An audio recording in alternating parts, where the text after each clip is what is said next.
নিত্যানন্দ প্রভুকে কে কেউ জানো তোমরা? আপনারা কে জানেন নিত্যানন্দ প্রভুকে? নিত্যানন্দ প্রভু কে? নিত্যানন্দ প্রভু হচ্ছে চৈতন্য চরিতামৃতে লেখা আছে সর্ব অবতারী কৃষ্ণ স্বয়ং ভগবান, তার দ্বিতীয় দেহ শ্রী বলরাম। নিত্যানন্দ প্রভু হচ্ছে কৃষ্ণ লীলাতে দেখে যাও, টিভিতে দেখে যাও কৃষ্ণ লীলা, যে বলরাম ভগবান কৃষ্ণের প্রথম প্রকাশ হচ্ছে কে? বলরাম। বলরাম থেকে সমস্ত কিছু উৎপত্তি। বলরাম থেকে প্রথম চতুর্ভুজ সংকর্ষণ, বাসুদেব সংকর্ষণ, প্রদ্যুম্ন অনিরুদ্ধ। ওখান থেকে দ্বিতীয় চতুর্ভুজ বাসুদেব সংকর্ষণ, প্রদ্যুম্ন অনিরুদ্ধ। এবারে বাসুদেব থেকে আবার এসছে মানে মহাবিষ্ণু, গর্ভদাক্ষায় বিষ্ণু, ক্ষীরোদকায় বিষ্ণু। এইভাবে বলরাম থেকে সমস্ত প্রকাশ। সেই বলরাম হচ্ছে, যিনি কৃষ্ণ লীলাতে বলরাম, তিনি হচ্ছে চৈতন্য লীলাতে নিত্যানন্দ। চৈতন্য লীলা বুঝো তো না বুঝনি? আরে চৈতন্য মহাপ্রভু জন্ম নদিয়াতে সচি মায়ের ঘরে। সচি মা আর সচি মাতা জগন্নাথ মিস্টার ছেলে হয়ে কে এসেছিল? চৈতন্য মহাপ্রভু। তো সেই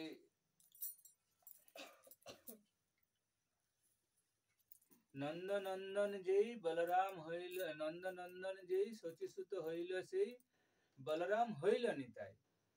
যে নন্দনন্দন, নন্দ মহারাজের ছেলে, আমার তো আপনাদের মুখগুলো দেখে না আমার মনে হচ্ছে কিছুই বুঝতে পারছে না।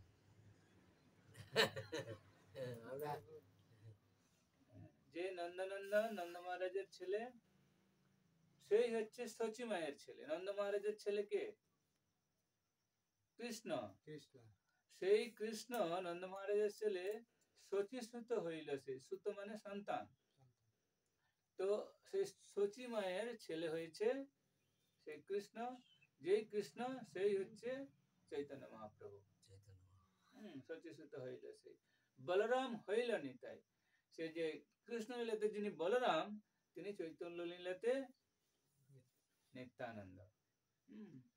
তার জন্য এখানে কৃষ্ণদাস কবিরাজ গোস্বামী বলছে সর্ব অবতারী কৃষ্ণ স্বয়ং ভগবান, তার দ্বিতীয় দেহ শ্রী বলরাম। তার দ্বিতীয় দেহ কেন? কৃষ্ণ থেকে প্রথম প্রকাশ হচ্ছে বলরাম, বলরাম থেকে সমস্ত প্রকাশ। এবং বিষ্ণু বলরাম, বলরামের থেকে প্রকাশ হয়েছে।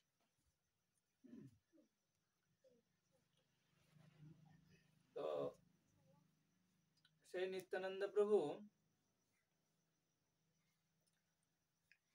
এটা বীরভূম ডিস্ট্রিক্ট, আপনাদের এই জেলাতেই জন্মগ্রহণ করেছিল। যেমন নদিয়া ডিস্ট্রিক্টে নদিয়া নাগরকে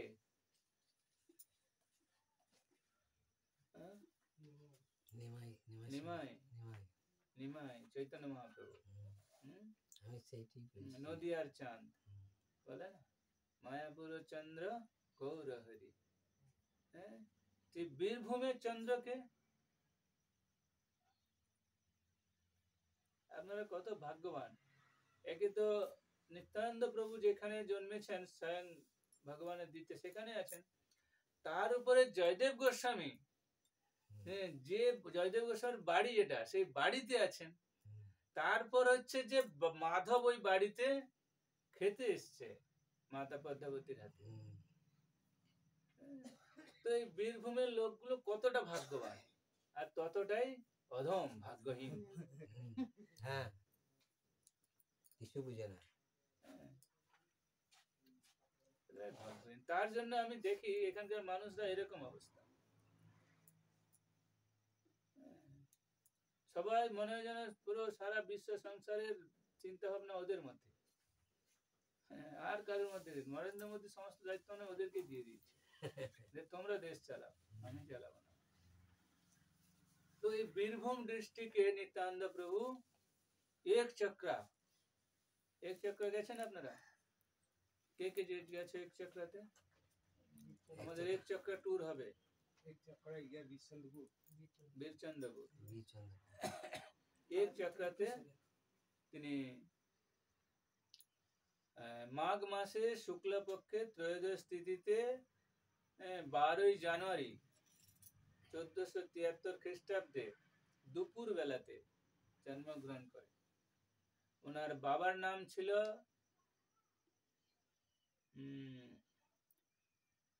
মুকুন্দ পণ্ডিত, মুকুন্দ বন্দ্যোপাধ্যায়, শ্রী মুকুন্দ বন্দ্যোপাধ্যায়। এই মুকুন্দ বন্দ্যোপাধ্যায়কে বলা হতো হাড়াই পণ্ডিত বা হাড়ো ওঝা। আর মাতা ছিলেন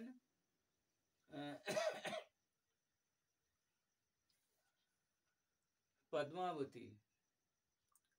এই পদ্মাবতী নয়, ওনার মাতার নাম ছিল পদ্মাবতী। তো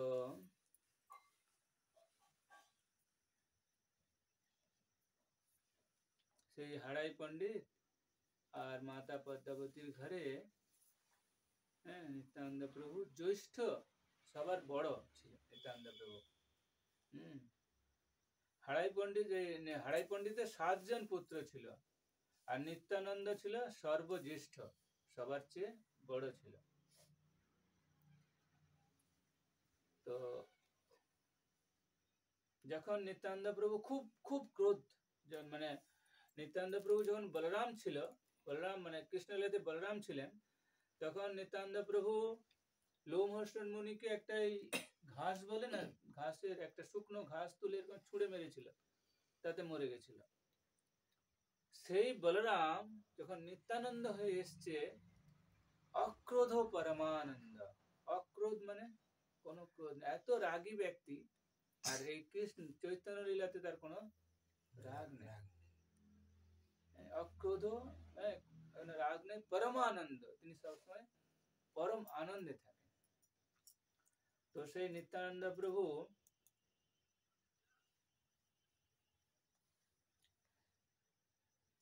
যখন আমাদের এই বাংলাতে ছিলেন, হরিনাম প্রচার করছিলেন, তো চৈতন্য মহাপ্রভু সন্ন্যাস নিয়ে নীলাচলে চলে গেছে। তো নিত্যানন্দ প্রভু ওখানে গেছে কিছু রথের সময়, কিছু সময় জন্য। তো চৈতন্য মহাপ্রভুর একজন পার্ষদ ছিল, যার নাম ছিল শিবানন্দ সেন। তো শিবানন্দ সেন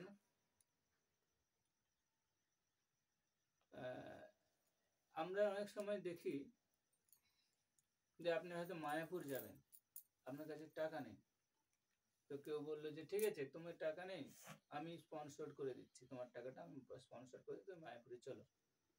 যেমন আমার একবার হয়েছিল, আমি দ্বারকা গেছিলাম, আমার কাছে পয়সা ছিল না, কলকাতার একজন ভক্ত দিয়ে দিয়েছিল।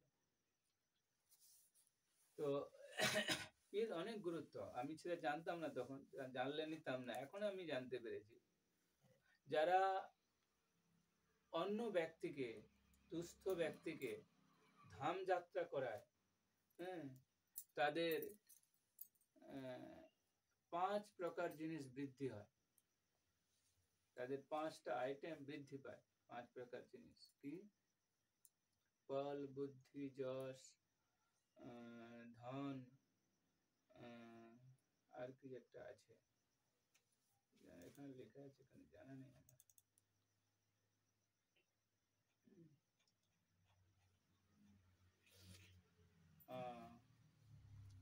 আয়ু, আয়ু, আয়ু, যশ মানে খ্যাতি, বল মানে ক্ষমতা, জ্ঞান আর বুদ্ধি, এই 5টা জিনিস বৃদ্ধি পায়।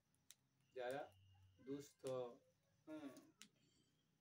মানে বুড়ো হয়ে গেছে, বৃদ্ধ হয়ে গেছে, তাদের যদি ধাম যাত্রা করে, তাদের এই যে করাবে তার এটা বৃদ্ধি পাবে।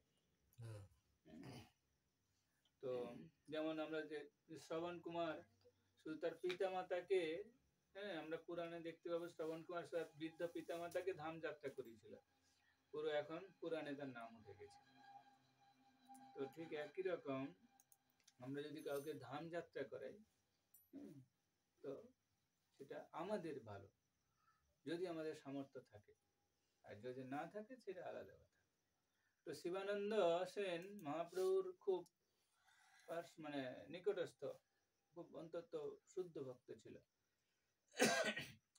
তারপর শিবানন্দ সেন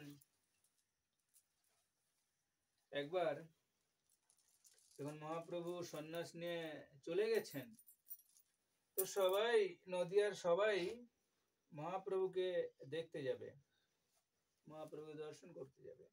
তো অনেকের কাছে টাকা ছিল, অনেকের কাছে টাকা ছিল না। তো আর একটা জিনিস হচ্ছে, একটা ম্যানেজমেন্ট দরকার, যে একজনের গাইডেন্সে আমাকে যেতে হবে। আমরা নিজের ইচ্ছে খুশি মতো যেতে পারি না, হ্যাঁ, আর যার তার সঙ্গে যেতে পারি না। আমাকে যেতে হবে কি, যে আমাকে প্রপার গাইড করতে পারবে, তার সঙ্গে যেতে হবে। আর যেতে হলে বৈষ্ণবের অনুমতি নিতে হবে। বিনা অনুমতিতে গেলে তুমি যে গেলে ঠিক আছে, কিন্তু তার ফলটা পাবে না।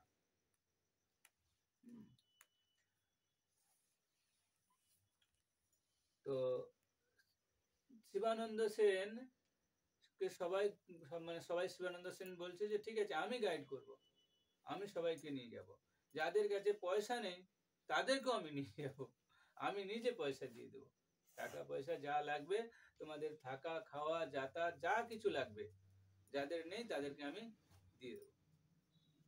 তো সবাই বেরিয়েছে, যাদের আছে তারা দিয়েছে, যাদের নেই তারা দিতে পারেনি, তারা শিবানন্দ সেন ওদেরকে দিয়ে দিয়েছে। তো এবারে আমাদের পুরী যেতে যেতে নদী পার হতে হয়। এখন তো বাস টাস হয়ে গেছে, ট্রেন, তখন নদী পার হয়ে যেতে হতো। তো নদী পার হওয়ার সময় কি করেছে, এখন টাকা আছে, তখন কড়ি ছিল। হ্যাঁ, কড়ি আপনারা জানেন? কড়ি জানেন না? কড়ি ছিল, স্বর্ণ মুদ্রা, স্বর্ণ মুদ্রা। তো সময়ে সবাই নদী পার হয়ে সব ভক্তরা ওপারে চলে গেছে। হ্যাঁ, ওপারে চলে গিয়ে ওরা পুরী পৌঁছে গেছে। আর এদিকে শিবানন্দ সেন তো ম্যানেজমেন্ট করছে। তো সবার যতজন গেছিল, তো যারা নৌকা যে সমস্ত নাবিকরা, তাদেরকে পয়সা কড়ি মিটিয়ে তো যেতে হবে হিসাব করে, যে এতজন গেছে, এত কোটি টাকা টিকিট, তোমার এত টাকা হয়, আমি এত টাকা তোমাকে দিয়ে গেলাম। এবার ওই হিসেব করে মিটিয়ে যেতে ওর একটু দেরি হয়ে গেছে। তো দেরি হয়ে যেতে যেমন আমরা করি, হ্যাঁ, প্রসাদ পেতে দেরি হয়ে গেলে কি হলো, কি হয় প্রসাদ পেতে দেরি হলে? হ্যাঁ, ম্যানেজমেন্ট করছে ইসকন, জানে না কিছু, প্রসাদ হয়ে যাচ্ছে, এই সেই শুরু হয়ে গেল। এমনিতে খেতে গেছি বিনা পয়সায়, আমার কিছু দিচ্ছে না, তার উপরে দেরি যদি হয়, শুরু হয়ে গেল ইসকনের কথা। তো শুধু বদনাম করবে না, প্রয়োজন হলে দু চারজনকে দু চার ঘা চড়িয়েও দেবে। শুধু চড়াবে না, ওখানকার জিনিসগুলো লন্ডভন্ড করে দিয়ে চলে আসতে হবে। আর এগুলো করে কারা? যারা ফোকটে যায়, ফোকটে খায়। ফোকট বুঝছো তো? হ্যাঁ, ফ্রি ফ্রি ফ্রি মাল, তো ফ্রিতে যারা করে তারা বেশি করে এইসব। আপনাদের এদিকে বেশি হয় জয়দেবে, আমার মনে হচ্ছে। আমার জয়দেব সম্বন্ধে অভিজ্ঞতা নেই, কিন্তু আমি দেখে প্রভুর কাছ থেকে শুনে যতটুকু বুঝেছি, যে এদিকে বেশি হয় এসব। তো কলকাতায় কিন্তু বিনা নিমন্ত্রণে কেউ আসে না, কিন্তু এখানে সবাই চলে আসবে। তার জন্য আমরা টিকিট সিস্টেম করেছি, প্রসাদম কুপন। তো যারা চলে গেছে ওখানে আগে, পুরী পৌঁছে গেছে, আর শিবানন্দ সেন এখানে হিসেব কমপ্লিট করে যেতে দেরি হচ্ছে, তো ওরা তখন ওখানে গিয়ে চিৎকার চেঁচামেচি শুরু করে দিয়েছে, যে এখানে থাকার কোনো ঠিক নেই, চাবি পাওয়া যাচ্ছে না, কোন রুমে থাকবো, কোন ঘরে থাকবো তার চাবি নেই, খিদে পেয়ে গেছে, এত 2 দিন ধরে 3 দিন ধরে জার্নি করে এসেছি, 15 দিন ধরে, এখানে এসে দেখি কোনো প্রসাদের অ্যারেঞ্জমেন্ট নেই, এই নেই ওই নেই, শুরু হয়ে গেছে চিৎকার চেঁচামেচি। নিত্যানন্দ প্রভু আগে কি হয়, যেমন ধরুন আমরা যদি আপনাদের নিয়ে যাই, তাহলে ওদের প্রভু আগে গিয়ে চলে যাবে, যে ওখানে ম্যানেজমেন্ট করবে। তো নিত্যানন্দ প্রভু ওখানে আগে গিয়ে সমস্ত ছিল। তো নিত্যানন্দ প্রভু যখন দেখছে যে শিবানন্দ সবাইকে গাইড করে এনেছে, কিন্তু হ্যাঁ, শিবানন্দ এখানে ভক্তরা চলে এসছে, শিবানন্দ এখনো পৌঁছায়নি। আর ভক্তরা কোথায় থাকবে, কোথায় খাবে, কি খাবে, তার কোনো অ্যারেঞ্জমেন্ট নেই। তো নিত্যানন্দ প্রভু খুব রেগে গেছে।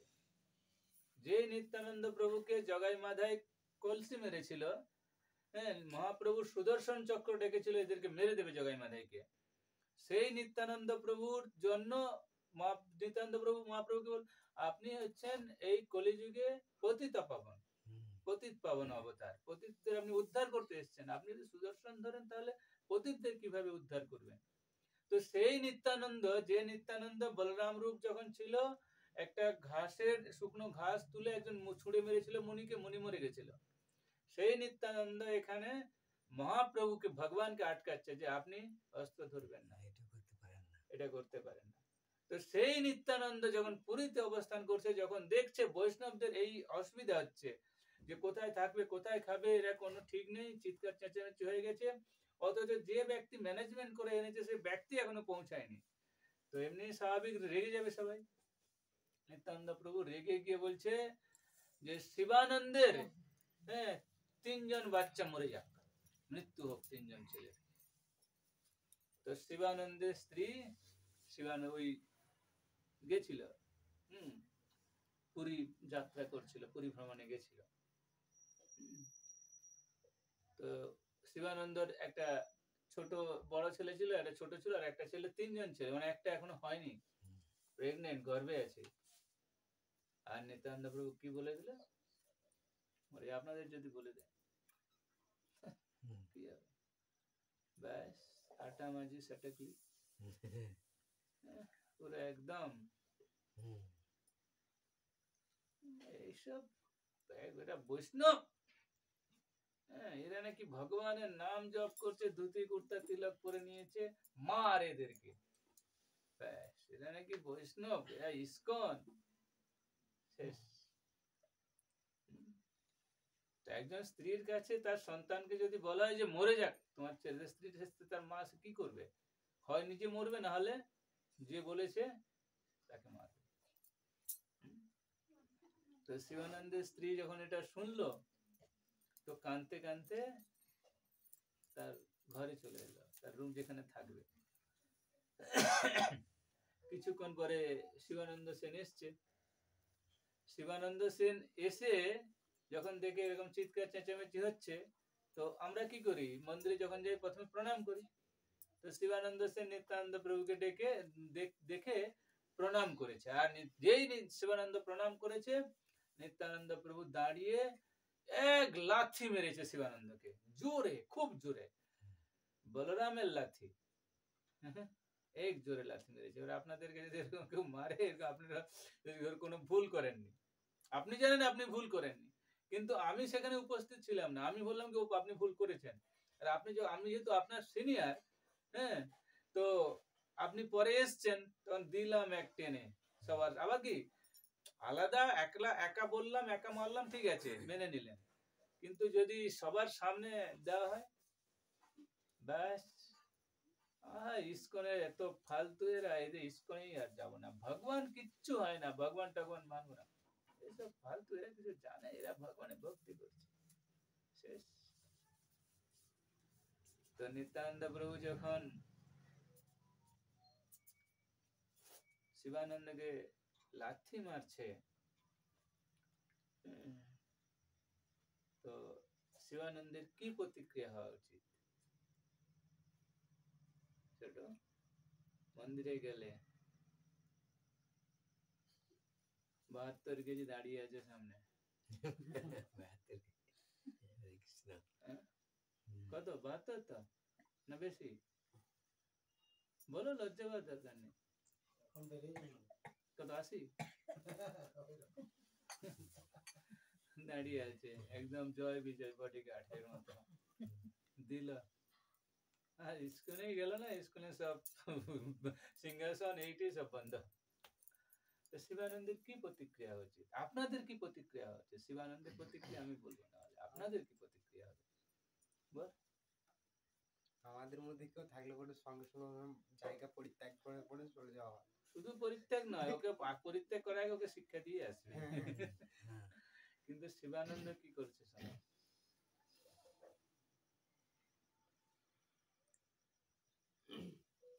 তো শিবানন্দ সেন নিত্যানন্দ প্রভুকে বলছে, চরণে ধরি প্রভুকে বাসায় লইয়া গেলা, বাসা দিয়া দৃষ্ট হইয়া কহিতে লাগিলাম। চরণে ধরি, নিত্যানন্দ প্রভুর পা ধরছে, পা ধরে কি বলছে,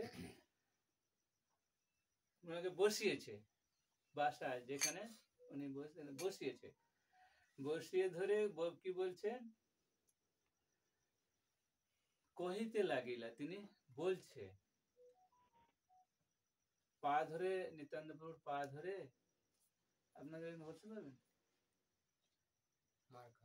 72 কেজি দিয়ে দিল একটা, তারপরে ওর পা ধরবে? বাবা, কালা ভুসকন্ডা ইস্কনে এসছে এইসব করতে, নিয়ে আয় লাঠি। কিন্তু শিবানন্দ সেন বলছে, আজি মোর ভিত্ত করি অঙ্গীকার কেলা, যেন অপরাধ ভৃত্তে তেন ফল দিলাম। আজ আমার মানব আমার এই মনুষ্য জীবন আজ সফল হয়ে গেছে। আচ্ছা, কে কাকে মারতে পারে? প্রশ্ন তো এখানে। হ্যাঁ, সে শিবানন্দ সেন, চৈতন্য নিত্যানন্দ প্রভু শিবানন্দ সেন লাথি মারলো, আর নিত্যানন্দ প্রভু বলছে কি, আজি মোর ভৃত্য, ভৃত্য মানে চাকর, বলে চাকর, আজকে আমাকে, আমি যে তোমার উপযুক্ত সেবক, হ্যাঁ, সেটা আজ আমি জানতে পারলাম। অঙ্গীকার, আজকে তুমি আমাকে স্বীকার করলে যে আমি তোমার উপযুক্ত সেবক, অঙ্গীকার, অঙ্গীকার কেলা, যেন অপরাধ ভৃত্তে তেন, আমি যেরকম অপরাধ করেছি সেরকম তুমি ফল দিয়েছ। তো প্রশ্ন এটাই যে কে কাকে মারতে পারে, কে কাকে বকতে পারে? তোমার বাবা মা? মা। তো কে কাকে বকতে পারে? আপনি ছোটকে বকতে পারেন, না ছোট আপনাকে বকতে পারে? আমরা তাকেই বকতে পারি, তাকেই প্রহার করতে পারি যে আমার নিজের লোক। যেমন একজন স্বামী তার স্ত্রীকে প্রহার করতে পারে, কিন্তু বাইরের লোক এসে প্রহার করতে পারবে? কারণ ও স্ত্রীটা নিজের। তাই বলে 2-4 গা চড়িয়ে দেবেন না মাতাজিকে, এই বয়সে চড়ালে আর ডাক্তারও ঠিক করতে পারবে না। না আগে দিয়েছেন কখনো? এইটা আমার, এইটা হচ্ছে যে ছোট্ট বাবা, আর আচ্ছা, এটা মা, এটা মা দিয়েছেন নাকি কখনো? চড়িয়ে দিয়েছেন নিশ্চয়ই, দেখে মনে হচ্ছে চড়ানো হয়ে গেছে নাকি। মাতাজি কবার চড়িয়েছে? চড়ায়নি তো, ঠিক আছে, না চড়ালে ভালো। মেয়েদের গায়ে হাত দিলে ওই সংসার সর্বনাশ। তো যে আমার নিজের লোক, যে আমার আপনজন, আমরা তাকে প্রহার করতে পারি, তাকে বকতে পারি। যে যাকে যতটা ভালোবাসে সে তাকে ততটাই বকতে পারে। যেমন একবার সনাতন গোস্বামী পুরীতে আছে, হ্যাঁ, তো সনাতন গোস্বামীর গায়ে গন্ডুস হয়েছে, মানে লেপ্রসি, কুষ্ঠ হয়েছে। আর সনাতন মহাপ্রভু কি সবসময় মানে সনাতন গোস্বামীকে আলিঙ্গন করে নেয়, তো মহাপ্রভুর শরীরে সেই রক্ত পুঁজ সব লেগে যায়। তো জগদানন্দ পণ্ডিত বলছে, আরে সনাতন, তুমি আর এখানে থেকো না, তুমি বৃন্দাবন চলে যাও। মহাপ্রভু তোমাকে আলিঙ্গন করে, মহাপ্রভু এত সুন্দর শরীর, মানে সব তোমার পুঁজ রক্ত লেগে যায়। তো সনাতন গোস্বামী বলছে, ঠিকই বলেছে জগদানন্দ পণ্ডিত, আমি বৃন্দাবন চলে যাবো। তো মহাপ্রভু এটা শুনতে পেয়েছে যে জগদানন্দ পণ্ডিত সনাতনকে বলেছে যে তুমি বৃন্দাবনে যাও। তো মহাপ্রভু যেখানে ছিল ওখান থেকে জোরে চিৎকার করে বলছে, কালকা বটুয়া জগা, সে কি জানে সনাতনের ভক্তি, সে সনাতনকে কয় বৃন্দাবনে যাইতে। কিছু বোঝা গেল ল্যাঙ্গুয়েজটা? কিছু বোঝা গেল? কালকা বটুয়া জগা, ये জগা জগদানন্দ পণ্ডিতকে জগা বলছে, বলছে এ জগা কালকে ভক্তি শুরু করেছে, হ্যাঁ, কিছু জানে না, সে কি জানে সনাতনের মানে ভক্তি, সে সনাতন গোস্বামী সম্বন্ধে কি জানেন? সে সনাতনকে কি করে উপদেশ দেয় যে তুমি বৃন্দাবনে চলে যাও, আর কাছে দাঁড়িয়েছিল সনাতন গোস্বামী। সনাতন গোস্বামী এটা শুনে দুঃখ প্রকাশ হচ্ছে, হায় হায়, হ্যাঁ আমি কোনোদিন আপনার আপন হতে পারলাম না, আমি আপনার নিজের হতে পারলাম না। জগদানন্দ পণ্ডিত কত সৌভাগ্যবান যে আপনার নিজের।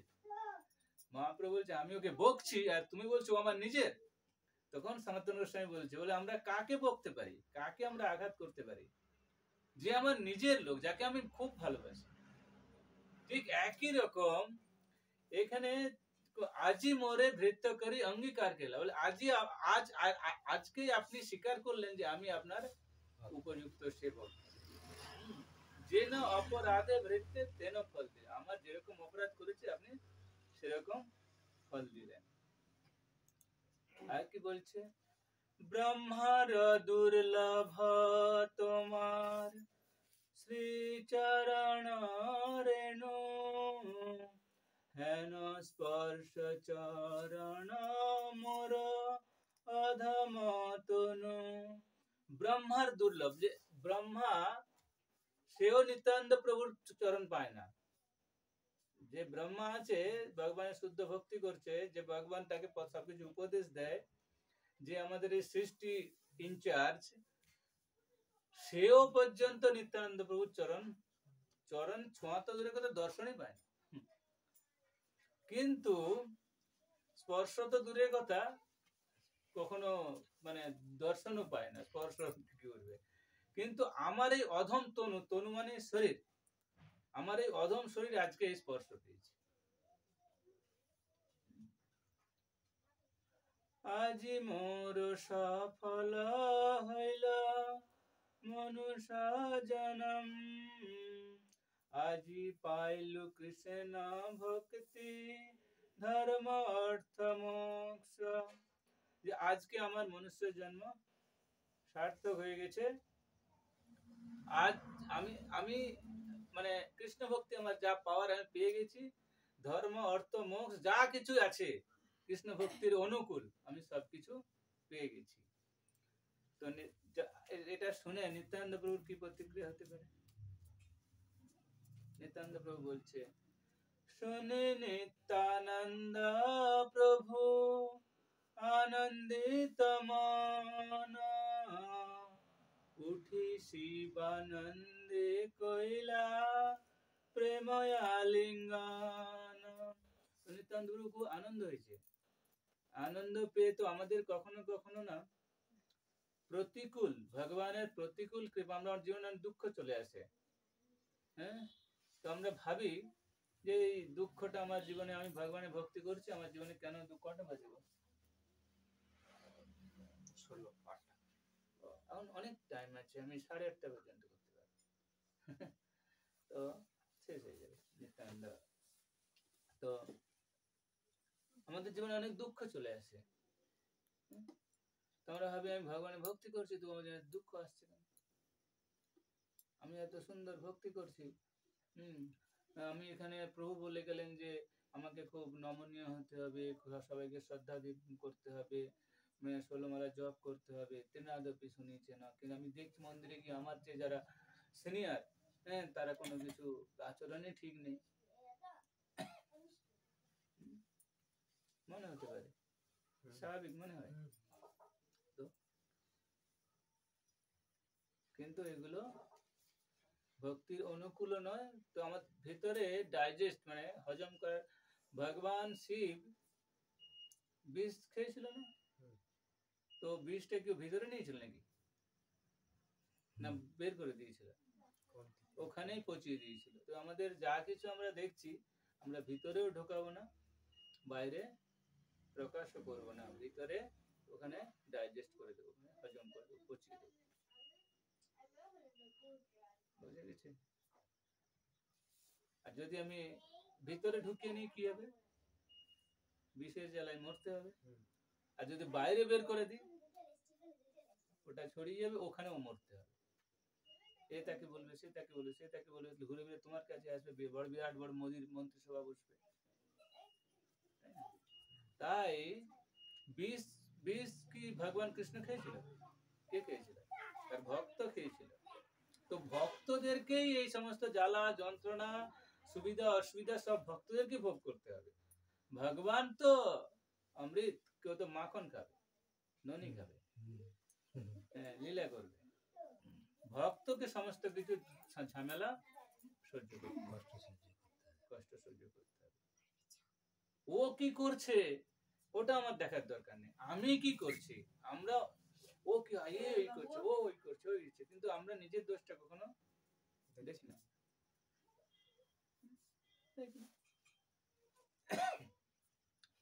তো নিত্যানন্দ প্রভু খুব আনন্দ হয় যে শিবানন্দের এই যে মনোভাব, শিবানন্দের এই মনোভাবে খুব আনন্দ হয়েছে, যে তাকে আলিঙ্গন করেছে। আলিঙ্গন করে পর নিত্যানন্দ শিবানন্দ খুব খুশি হয়েছে। তারপর শিবানন্দ বলছে, আনন্দিত শিবানন্দ করে সমাধান, আচার আদি বৈষ্ণবে দিল বাসস্থান। তারপর শিবানন্দ সেন সমস্ত বৈষ্ণবকে তাদের কে কোথায় থাকবে, তাদের কি প্রসাদ হবে, সমস্ত ব্যবস্থা করে দিল। আর তার স্ত্রী যখন শিবানন্দ সেন ঢোকে তখনই বলেছিল, যেমন আমাদের বাড়ির মেয়ে মা বোনেরা বলে, তোমাকে বলেছিলাম এইসব কাজ না করতে, তুমি আমার কথা শুনলে না, তুমি ওই কাজ করতে গেলে, এখন দেখো কি হয়েছে, অভিশাপ দিয়ে আমার 3 ছেলে মরে যাবে, তোমার জন্য এই সমস্ত হয়েছে। ব্যাস শুরু হয়ে গেল, ব্যাস ঘরেই মানে কুরুক্ষেত্র। কিন্তু শিবানন্দ সেন তার স্ত্রীর সমস্ত যা বলার ভাষণ শুনে তারপরে নিত্যানন্দ প্রভুর কাছে গেছিল। তো এবার শিবানন্দ স্ত্রী ভাবছে, নিত্যানন্দ প্রভু খুব রেগে আছে, এবার তোমার ছেলেগুলোকে তো মেরে ফেলেছে, এবার তোমার স্বামীটাকে যদি একদম মেরে ফেলে কি হয়। তো ও বেচারা ছুটতে ছুটতে ছুটতে ছুটতে ওখানে গেছে যেখানে নিত্যানন্দ প্রভু আছেন। এসে দেখে, তার আগে তো সমস্ত মানে উনি এই যে শিবানন্দ স্ত্রীর আশা, এই মাঝখানে যে ঘটনাগুলো তার আগে সব হয়ে গেছে। শিবানন্দ স্ত্রী এসে দেখছে যে শিবানন্দ সবাইকে ঘর টর দিচ্ছে। তো শিবানন্দ তার স্ত্রীকে দেখে বলছে যে, দেখো আমি তোমাকে বলেছিলাম না যে এর কিছু কারণ আছে এর বিষয়ে, তুমি ওকে শুনলে না, আমাকে শুধুমাত্র বকলে। হ্যাঁ, নিত্যানন্দ প্রভু কত খুশি দেখো, হ্যাঁ, আমি নিত্যানন্দের কৃপা পেলাম। তো শিবানন্দ স্ত্রী বলছে, ও তুমি নিত্যানন্দের কৃপা পেয়েছ, আর আমাদের 3 বাচ্চা গেল, সেটা কি হবে? পাশে দাঁড়িয়েছিল নিত্যানন্দ প্রভু। নিত্যানন্দ প্রভু বলছে যে, আমি কি বলেছি যে তোমার 3 বাচ্চা, তোমার 3 ছেলে মরে যাক। আমি এটা কি বলেছি যে তোমার 3 ছেলে তাদের দেহ ছেড়ে দিক, মরে যাক, মানে তার 3 ছেলের যে কর্মবন্ধন, সেই কর্মবন্ধনটা মরে যাক। এক ছেলে জন্মায়নি, সেই ছেলে তার জন্মানোর আগে তার কর্মবন্ধন ছিন্ন হয়ে গেল, আর 2 ছেলে যে ছিল কর্মবন্ধন কাটিয়ে দিল নিত্যানন্দ প্রভু। এটা নিত্যানন্দ প্রভুর কৃপা। তো এইভাবে নিত্যানন্দ প্রভু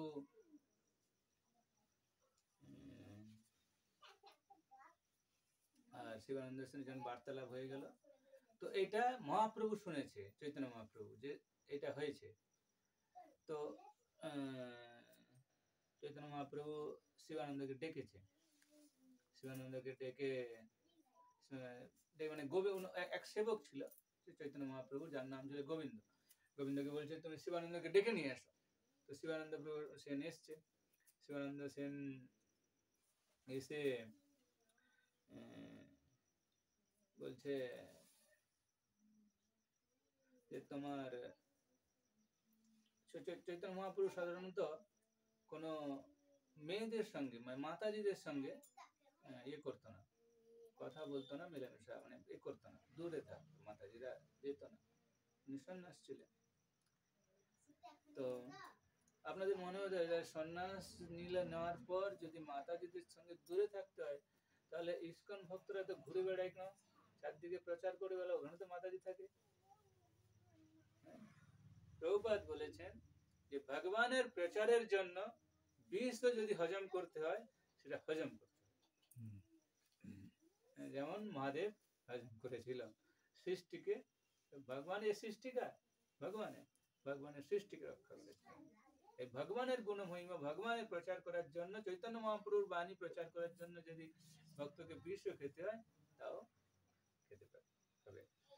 তো শিবানন্দ সেনকে জিজ্ঞেস করছিল যে তোমার এখানে থাক, আমি তারপরে একটু অন্যরকম চলে যাই। তো যাই হোক, তো নিত্যানন্দ প্রভু আপাত দৃষ্টিতে মনে হবে যে নিত্যানন্দ কি করছে, আমাদেরকে বকছে, মারছে, লাথি মারছে, এটা কি বৈষ্ণবের গুণ নাকি আবার? কিন্তু নিত্যানন্দ প্রভু কতটা কৃপা করলো, মানে বৈষ্ণবের যদি লাথি আমরা খাই কি প্রাপ্ত হয়? কৃষ্ণ প্রেম প্রাপ্ত হয়। রঘুনাথ দাস গোস্বামী ঘর থেকে পালিয়ে যেত, নিত্যানন্দ প্রভু তার চরণে তার মস্তকে তার চরণ ধরেছিল, চরণ রেখেছিল। তিনি আমাদের 6 গোস্বামীর একজন। শিবানন্দ সেনকে নিত্যানন্দ প্রভু লাথি মেরেছিল। শিবানন্দ সেন, হ্যাঁ, 3 পুত্র ছিল, 3 পুত্রের মধ্যে একজন পুত্র ছিল যে একজন ছোট, যে গর্ভে ছিল। তো তার নাম জন্মানোর আগেই তার নাম দিয়েছিল পুরীদাস। জন্মানোর পরে 1 বছর পরে নিত্যানন্দ প্রভু তার নাম দিয়েছিল যে না, প্রথমে দিয়েছিল পরমানন্দ দাস, তারপরে দিয়েছিল পুরী দাস, তারপরে দিয়েছিল কর্ণপুর, কবি কর্ণপুর। যখন 5 বছরের ছেলে ছিল তখন নিত্যানন্দ প্রভু বলেছিল, চৈতন্য মহাপ্রভু ছেলেটাকে বলেছিল যে তুমি হরে কৃষ্ণ মহামন্ত্র বলো, কীর্তন করো। তো কীর্তন করছিল না। তো পাশে স্বরূপ দামোদর বসেছিল। তো স্বরূপ দামোদর বলছে, স্বরূপ দামোদরকে জিজ্ঞেস করছে বাচ্চাটা কি বোবা নাকি, কিছু বলছে না? তো স্বরূপ দামোদর বলছে না না মহাপ্রভু, বাচ্চাটা বোবা নয়, আসলে গুরু মন্ত্র, মানে চৈতন্য মহাপ্রভু গুরু হচ্ছে না। আপনি যদি আমাকে বলেন হঠাৎ ছোট বাচ্চাকে হরে কৃষ্ণ মাঝে লাগলে, গুরু হচ্ছে না আপনি ওকে ভগবানের নাম উচ্চারণ করতে বলছেন। তো বাচ্চা স্বরূপ দামোদর বলছে যে আপনাকে মনে করছে গুরু, তাই গুরু মন্ত্র কানে কানে বলতে হয়, জোরে বলতে হয় না, তাই ও বলছে না। তখন চৈতন্য মহাপ্রভু বলছে ও তাই, ঠিক আছে, তুমি কৃষ্ণের গুণমহিমা বর্ণনা করো। ব্যাস, 5 বছরের বাচ্চা কৃষ্ণের গুণমহিমা কি করে বর্ণনা করবে? যেই চৈতন্য মহাপ্রভু বলেছে কৃষ্ণের গুণমহিমা বর্ণনা করো, এই যে মানে 5 বছরের বাচ্চা এই ভগবানের গুণমহিমা বলতে শুরু করেছে। কোথা থেকে বলতে শুরু করেছে না, গোপীরা ভগবানের কর্ণ মানে কানের মহিমা দিয়ে শুরু করেছিল ভগবানের বর্ণনা। ওখান থেকে 5 বছরের ছেলে, যে পুরী দাস, ও বর্ণনা শুরু করেছে। পুরো 500,000 পুরো ভাগবতম শুনে দিয়েছে 5 বছরের ছেলে। তো মহাপ্রভু বললো এর নাম পুরী দাস ঠিক নয়, এর নাম কবি কর্ণপুর। আমরা যে এই যে মঙ্গল আরতি করি, সন্ধ্যা আরতি করি, এই যে সমস্ত রীতিনীতি পালন করি, এগুলো কে দিয়েছে? এই কর্ণপুর দিয়েছে, কবি কর্ণপুর দিয়েছে। তো সে নিত্যানন্দ ত্রয়োদশী হচ্ছে সোমবার, তাই তো? তো নিত্যানন্দ ত্রয়োদশী যদি আমরা পালন করি, কিভাবে পালন করব?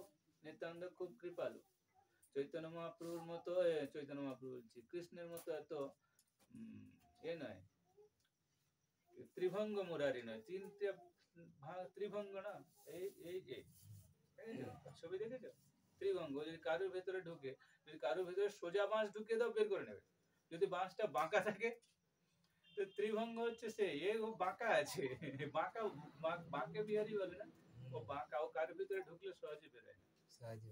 আর ওর সমস্ত তিথি গুলো খুব ডেঞ্জার। যেমন যে জন্মাষ্টমী পালন করি আমরা, পুরো দিন নির্জলা থাকো, রাত 12টায় জন্মাষ্টমী অভিষেক করো, তারপরের দিন 12টা পর্যন্ত উপবাস থাকো, বাপরে বাপ, পুরো একদম মানে 48 ঘন্টা 3 দিন উপবাস থাকা হয়, আইসিইউতে থাকে। নিত্যানন্দ প্রভু খুব কৃপা। নিত্যানন্দ প্রভু বলে বাবা এত উপবাস করতে হবে না, যদি 12টা পর্যন্ত উপবাস থাকো, এমনিতে গ্রামের দিকে মা বোনেরা সমস্ত কাজকর্ম করে খেতে যায় 12টায়। নিত্যানন্দ প্রভু বলছে 12টা পর্যন্ত উপবাস থাকো, তারপরে সবকিছু খাও, কোনো অসুবিধা নেই, একদম নর্মাল প্রসাদ। আবার ওই জন্মাষ্টমীর দিন কি তুমি তো থাকলে উপবাস, তারপরে ওই একাদশী প্রসাদ পাও। কি অবস্থা! কিন্তু নিত্যানন্দ প্রভু বলছে 12টা পর্যন্ত উপবাস থাকো, তারপরে সবকিছু প্রসাদ পাও, একদম রাজ ডাল রাইস সবজি সবই। কেউ যদি নিত্যানন্দ ত্রয়োদশী পালন করে, 1 লাখ যদি একাদশী পালন করি, তার যা ফল পাওয়া যাবে, একমাত্র নিত্যানন্দ ত্রয়োদশী পালন, একটা যদি নিত্যানন্দ ত্রয়োদশী আমরা পালন করি, সেই ফল লাভ করতে পারবো। একমাত্র 12টা পর্যন্ত উপবাস থাকতে হবে। সোমবার দিন আর কি করতে হবে? ভোর 4:30টায় মঙ্গলারতি অ্যাটেন্ড করতে হবে। আর কি করতে হবে? নিত্যানন্দ প্রভুর জপ করতে হবে। হ্যাঁ, তারপর দর্শন আরতি করতে হবে।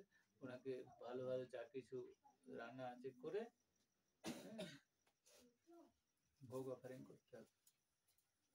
আর নিত্যানন্দ প্রভুকে যদি আমরা আমাদের বাড়িতে রেখে আমরা এসব ভোগ অফারিং করি, নিত্যানন্দ ত্রয়োদশী পালন করি, কি হবে? শ্রীবাস ঠাকুর এর বাড়িতে নিত্যানন্দ মহাপ্রভু ছিল। হ্যাঁ, তো মহাপ্রভু একদিন, শ্রীবাস খুব গরিব পণ্ডিত ব্রাহ্মণ। হ্যাঁ, এখনকার দিনে ব্রাহ্মণরা তো এত টাকা দিবে তো আমি যাব, এই দিবে, লিস্ট বানিয়ে দিবে, পড়ো এটা কো আনবে তো আমি যাব, না হলে এখন দেখে নাও। তো শ্রীবাস পণ্ডিত এরকম ছিল না তখনকার দিনে।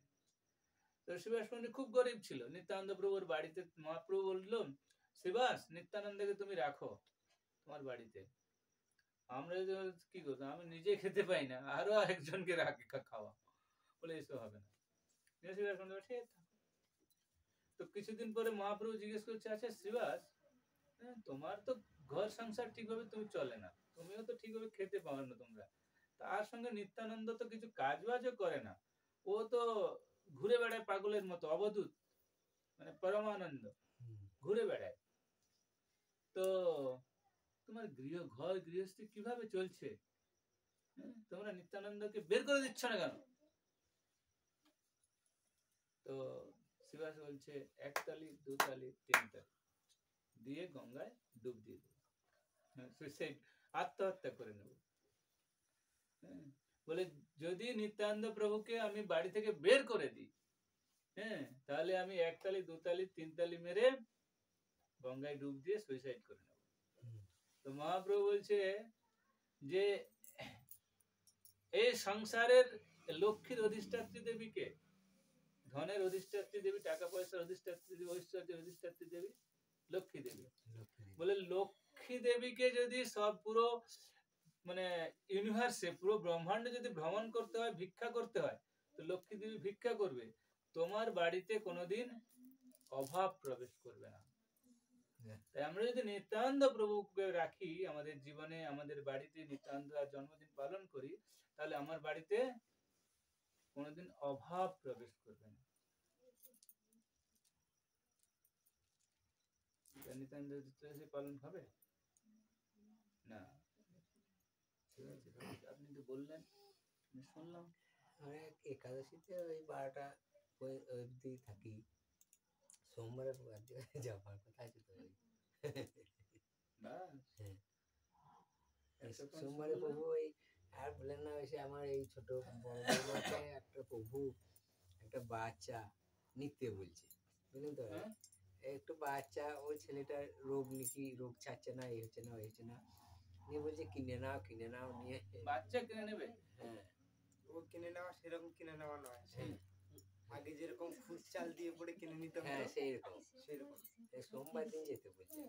তো আপনি ওরকম নিচ্ছেন কেন? ও বাচ্চাটা তো বড় হয়ে ওরা দাবি করতে পারে এরা আমার বাচ্চা।